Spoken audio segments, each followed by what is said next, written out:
When we read the Gospel of Luke and the Acts of the Apostles, we meet a writer who is not an eyewitness of Jesus, but who gave us the fullest vision of his mission and the birth of the church.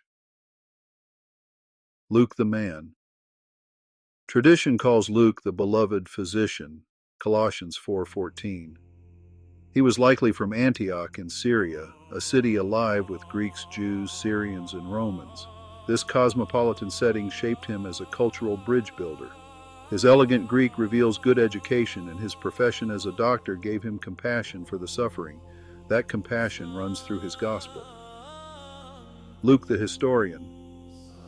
Luke admits he was not there at the beginning. Instead, he carefully investigated everything and relied on eyewitnesses. Luke 1:1-4.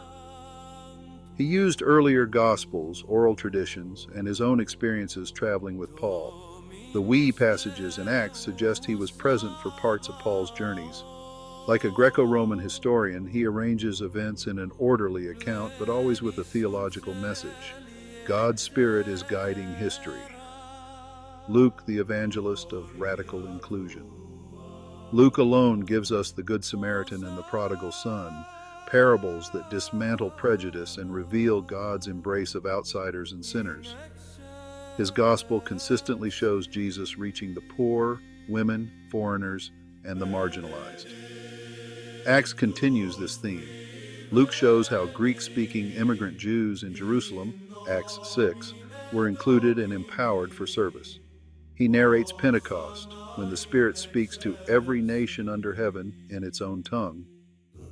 Most striking, he records the conversion of Saul, the fierce persecutor of Christians, into Paul, the apostle to the Gentiles. No one is beyond God's mercy. All can be included in Christ's family. Voices of the Fathers. The early church fathers were clear. Luke was the author of both Gospel and Acts. Irenaeus, circa 180, names him as Paul's companion. The Muratorian Canon calls him the physician who set down the Gospel for Theophilus. The anti-Marcionite prologue even describes him as Syrian, unmarried, and devoted to Paul's mission.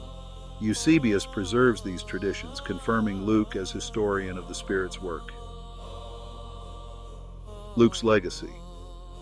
Luke's two-volume work makes up over a quarter of the New Testament. His gospel of radical inclusion and his history of the Spirit's expansion challenge us still. Who do we treat as outsiders, and how can we, like Luke, proclaim the good news for every nation, every class, and every person?